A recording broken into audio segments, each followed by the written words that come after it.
Bismillahirrahmanirrahim. Next topic is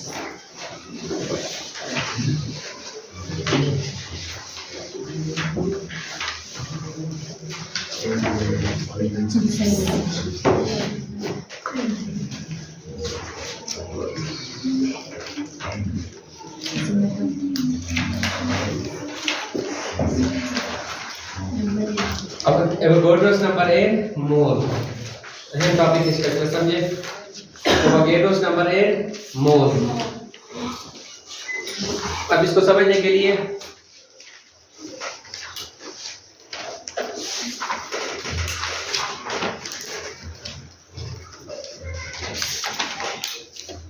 मसलन अगर आप पेयर लेते हैं तो कोई भी चीज अगर पेयर में हो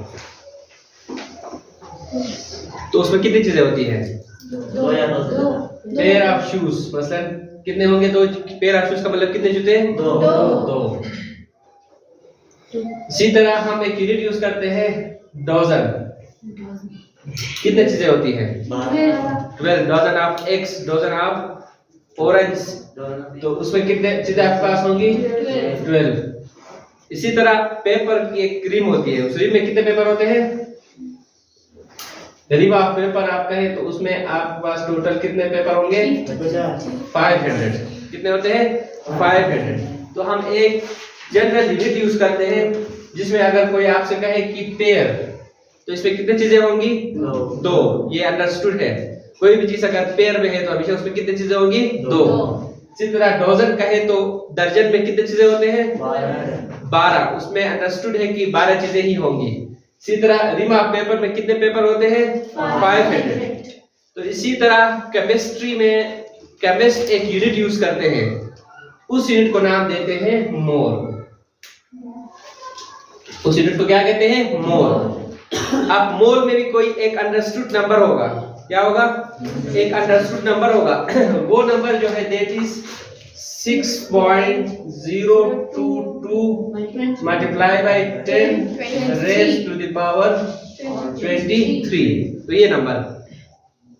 अब मोल में जो नंबर है वो कौन सा नंबर आपके ज़हन में आएगा फौरन? आज के बाद आपने याद रखना है 6.022 multiplied by 10 exponent 23। इस नंबर को नाम देते हैं एवोगैड्रोस नंबर। ये जो नंबर है इस नंबर को क्या कहेंगे?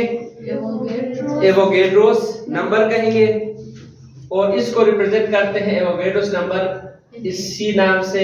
नंबर के लिए n पहले लिखेंगे, इसके सामने स्मॉल करके क्या लिखते हैं? Na। तो इसको रिप्रेजेंट करेंगे एवोगैड्रोस नंबर Na से। और ये जो वैल्यू है ये कोई एक्सपेरिमेंटल डिटरमिन्ड वैल्यू है। क्या है?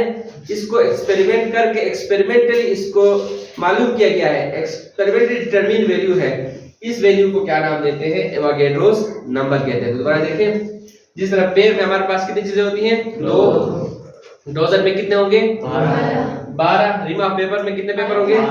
500। इसी तरह मोल, केमिस्ट क्या यूज करते हैं? एक यूनिट मोल। तो मोल कोई भी चीज सब्सटेंस हो तो जो नंबर आपके ज़हन में आएगा वो नंबर क्या है? 6.022 multiplied by 10 exponent 23। इस नंबर को क्या नाम देते हैं? एवोगैड्रोस नंबर कहते हैं। क्या कहते हैं? एवोगैड्रोस नंबर को इसको रिप्रेजेंट करते हैं किससे? Na से। अब जो इसको डिफाइन हम कैसे करेंगे? एवोगैड्रोस नंबर क्या है या मोल क्या है? मोल अमाउंट ऑफ सब्सटेंस है। मोल क्या है? Is the amount of substance.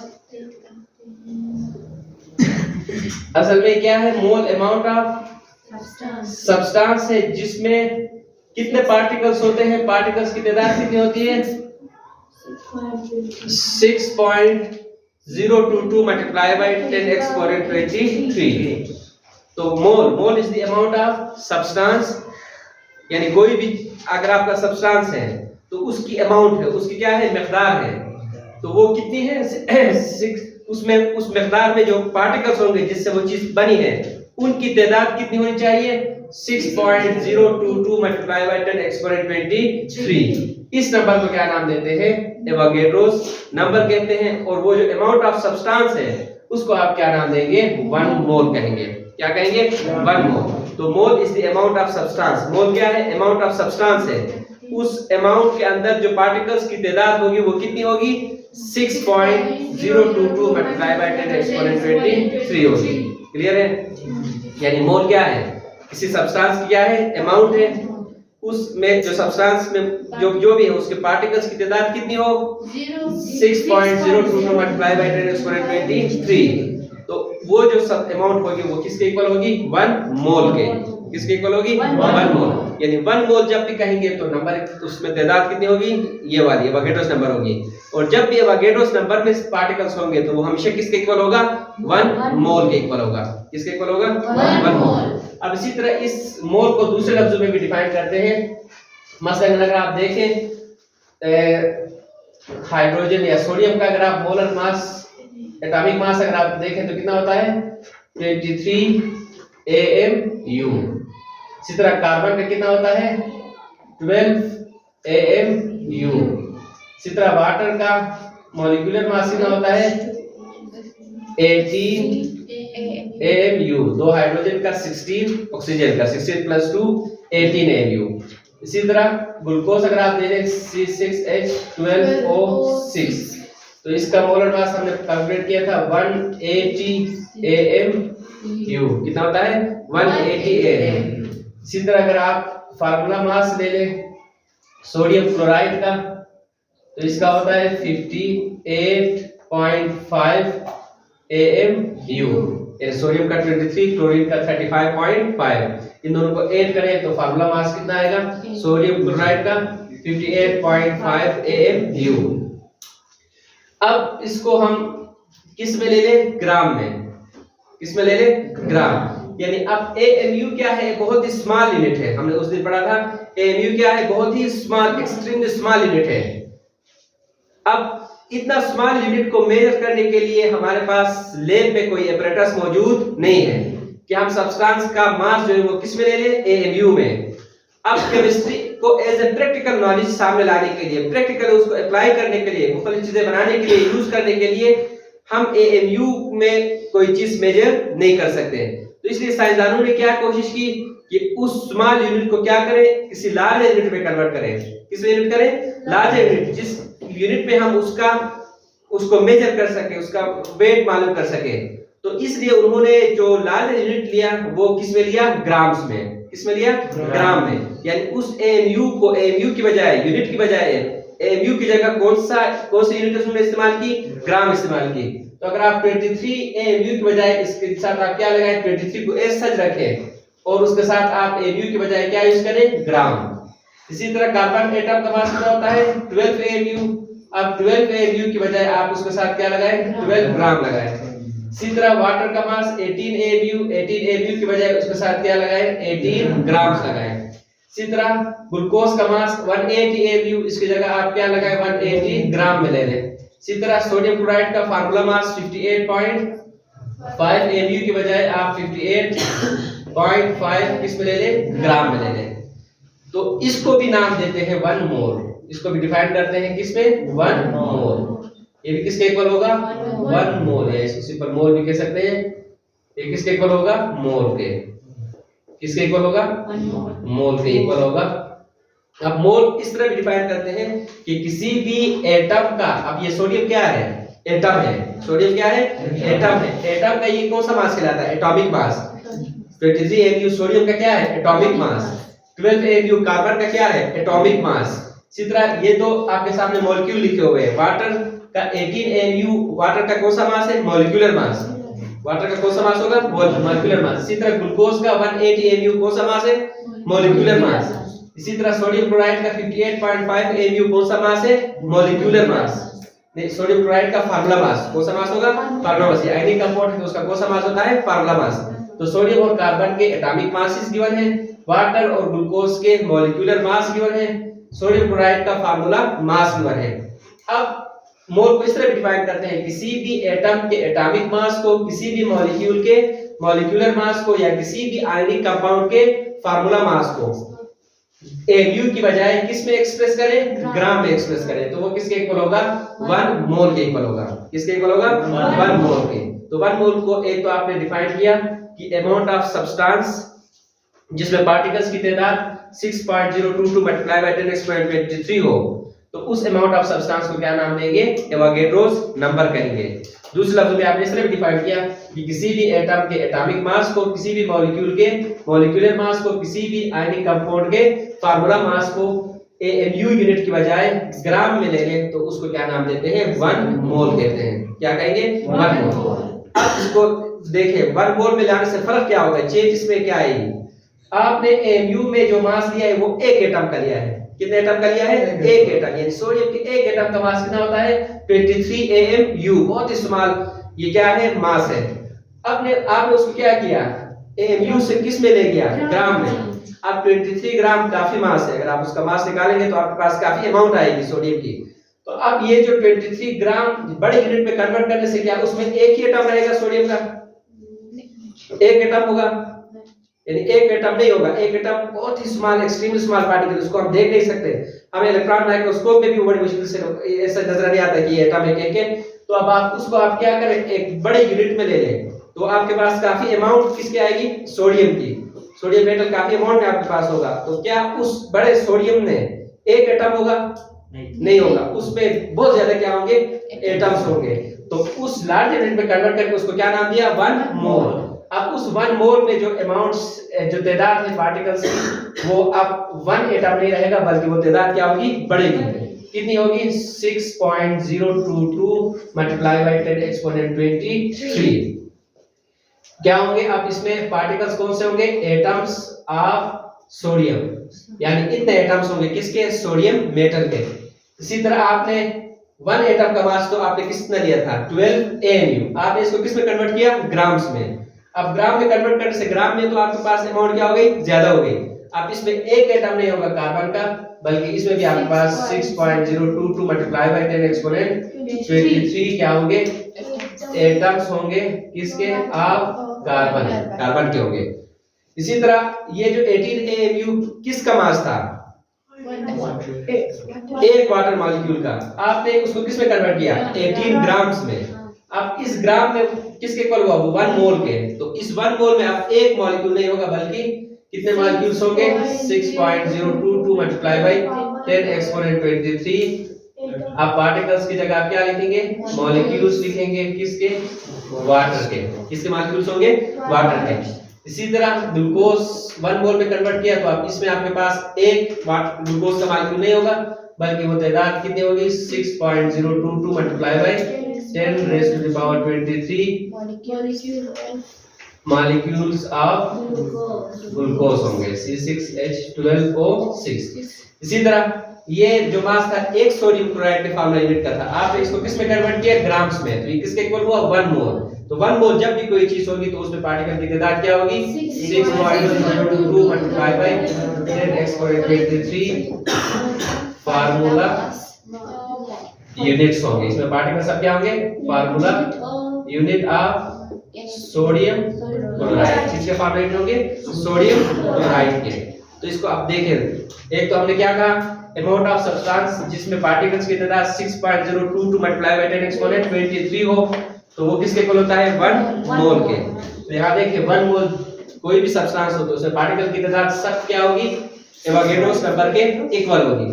Particles अगर एटम है तो एटम्स होंगे, अगर मॉलिक्यूल्स है तो उसमें क्या होंगे? मॉलिक्यूल्स होंगे, अगर आयनिक कंपाउंड है तो उसमें क्या होंगे? फार्मूला यूनिट होंगे।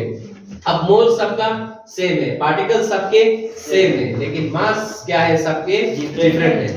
मास क्या होंगे? डिफरेंट होंगे। जिस तरह 1 डजन मैंगोस और 1 डजन एग, जो अंडे हैं और मैंगोस है, क्या एक दोनों दर्जन ले लें तो वजन क्या उनका बराबर होगा?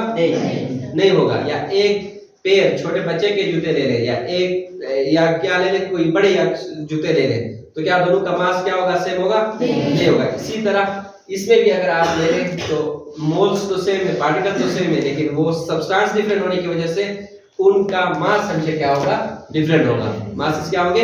डिफरेंट होंगे। तो ये टॉपिक है एवोगैड्रोस नंबर 8 मोल है टॉपिक। इसको दोबारा देखें। जिस तरह हम नॉर्मली कॉमन यूनिट यूज करते हैं, पेयर, जब भी हमारे जहन में पेयर आता है तो हमारे जहन में उसकी तादाद कितनी आती है? 2। डॉजन में कितनी तादाद होती है? 12। सभी माप पेपर्स में कितने पेपर होते हैं? 500। इसी तरह केमिस्ट्री में आज के बाद अगर आपके जहन में क्या आए? मोल, तो उसमें कौन सा नंबर आएगा आपके जहन में? 6.023। इस नंबर को क्या नाम देते हैं? Avogadro's number. कैमिलो एवोगैड्रो ने इसको डिस्कवर किया था, उसके नाम की बेस पे इसको क्या नाम देते हैं? एवोगैड्रो नंबर नाम देते हैं। रिप्रेजेंट करते हैं एन, ए से एवोगैड्रोस, एन से नंबर। एन को पहले लिखते हैं थोड़ा सा, दोनों कैपिटल में लिखते हैं, लेकिन एन थोड़ा सा क्या साइज में लार्ज लिखेंगे, एक को सामने से नीचे स्मॉल लिखेंगे, तो ये एवोगैड्रो नंबर को क्या करेगा? रिप्रेजेंट करेगा। तो इसको डिफाइन करते हैं। मोल किसे कहते हैं? अमाउंट ऑफ सब्सटेंस जिसमें पार्टिकल्स की तादाद Avogadro's number 6.022 multiply by 10 exponent 23 हो, तो उसको क्या नाम देते हैं? 1 मोल। इसको दूसरे लफ्जों में मोल को इस तरह भी डिफाइन करते हैं, किसी भी एटम का एटॉमिक मास, किसी भी मॉलिक्यूल का मॉलिक्यूलर मास, किसी भी आयनिक कंपाउंड का फार्मूला मास, या किसी भी आयन का आयनिक मास, उसको किस से की बजाय mu की बजाय किस में एक्सप्रेस करें? ग्राम में, तो उसको क्या कहते हैं? 1 मोल कहते हैं। तो जब भी 1 मोल सब्सटेंस होगी तो उसमें पार्टिकल्स की तादाद क्या होगी? हमेशा एवोगैड्रोस नंबर की क्या होगी? इक्वल होगी। एवोगैड्रोस नंबर क्या होगी? इक्वल होगी। मसलन इसमें से एक और चीज अगर आप देखें तो ये अहम पेपर में आपसे पूछ सकता है, वाटर कितना आप ले लें? 1 मोल। 1 मोल क्या ले लें? वाटर। तो इसमें मॉलिक्यूल्स की तादाद कितनी होगी वाटर के? 6.022 मल्टीप्लाई बाय 10 एक्सपोनेंट 23 क्या होंगे? वाटर के मॉलिक्यूल्स होंगे। वाटर के क्या होंगे? मॉलिक्यूल्स। अब आपसे पूछ सकता है कि 1 मोल वाटर में हाइड्रोजन एटम्स कितने होंगे? 1 मोल वाटर में ऑक्सीजन एटम्स कितने होंगे? वो आपसे पूछ सकता है। तो आप इसको इस तरह करेंगे, देखें 1 मोल वाटर में वाटर मॉलिक्यूल्स की तादाद कितनी है? 6.022 मल्टीप्लाई बाय 10 एक्सपोनेंट 23। लेकिन अब इस एक 1 मोल वाटर में हाइड्रोजन एटम्स की तादाद कितनी है? 2। कितनी है? 2। तो अब 1 मोल का मतलब आपके पास 6.022 multiply by 10 exponent 23 water molecule हो गए। अब एक वाटर मॉलिक्यूल में कितने होंगे हाइड्रोजन एटम्स की तादाद? 2। तो इस 1 मोल वाटर मॉलिक्यूल में हाइड्रोजन एटम्स की तादाद आपसे पूछे तो 2 को क्या करेंगे? एवोगैड्रोस नंबर से मल्टीप्लाई करेंगे। 2 को एवोगैड्रोस से क्या करेंगे? मल्टीप्लाई करेंगे, तो जो अमाउंट जो नंबर आपके पास आएगा वो हाइड्रोजन एटम्स की क्या होगी? तादाद होगी। इसी तरह 1 मोल ऑक्सीजन में वाटर में ऑक्सीजन की तादाद कितनी है? 1 है। कितनी है? 1 एटम है। अब 1 मोल वाटर में इतने क्या होते हैं? वाटर के मॉलिक्यूल्स। तो अब उतने वाटर मॉलिक्यूल्स में एक ही ऑक्सीजन एटम होता है, तो इतने वाटर मॉलिक्यूल्स में ऑक्सीजन एटम्स की तादाद भी किसके इक्वल होगी? एवोगैड्रोस नंबर के इक्वल होगी। किसके इक्वल होगी? एवोगैड्रोस नंबर के इक्वल। ये क्लियर आ रहा, समझ आया नहीं? तो दोबारा देखें, यानी 1 मोल वाटर में वाटर मॉलिक्यूल्स की तादाद कितनी हो गई? 6.022 multiply by 10 exponent 23 water molecules. लेकिन एक मॉलिक्यूल में तादाद कितनी है? 2। वाटर की कितनी है? 2।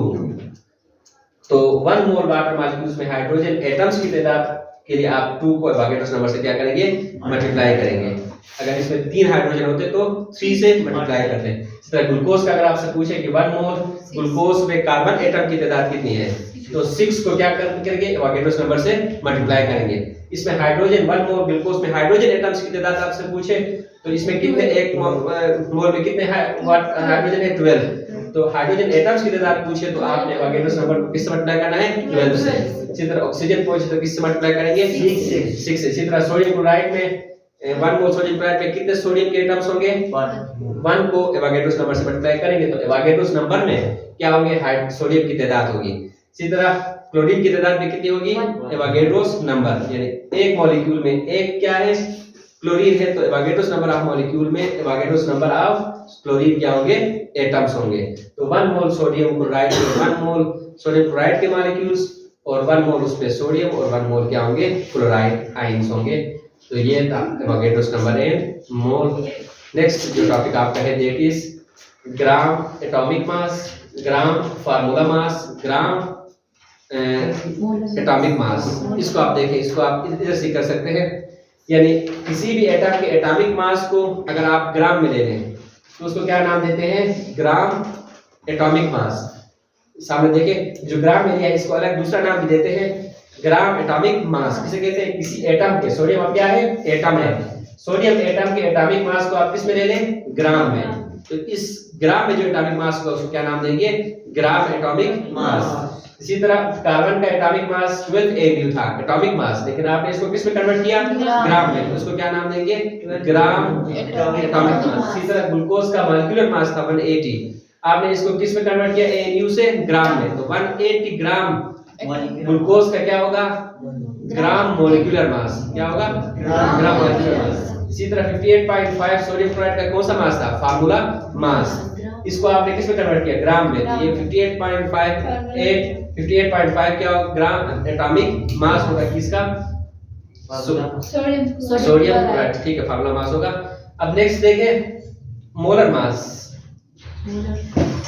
इसे कहते हैं मोलर मास, कहते हैं 1 मोल सब्सटेंस के मास को, किसको, 1 मोल सब्सटेंस के मास, यानी ये जो जितने भी मास आपके सामने गिवन है, ये कितने सब्सटेंस के मास है, 1 मोल के, कितने के, 1 मोल, यानी 23 ग्राम कितने मोल सोडियम का मास है, 1 ग्राम, तो 23 ग्राम 1 मोल का है, तो इसके साथ आप क्या लगाएंगे, पर मोल लगाएंगे।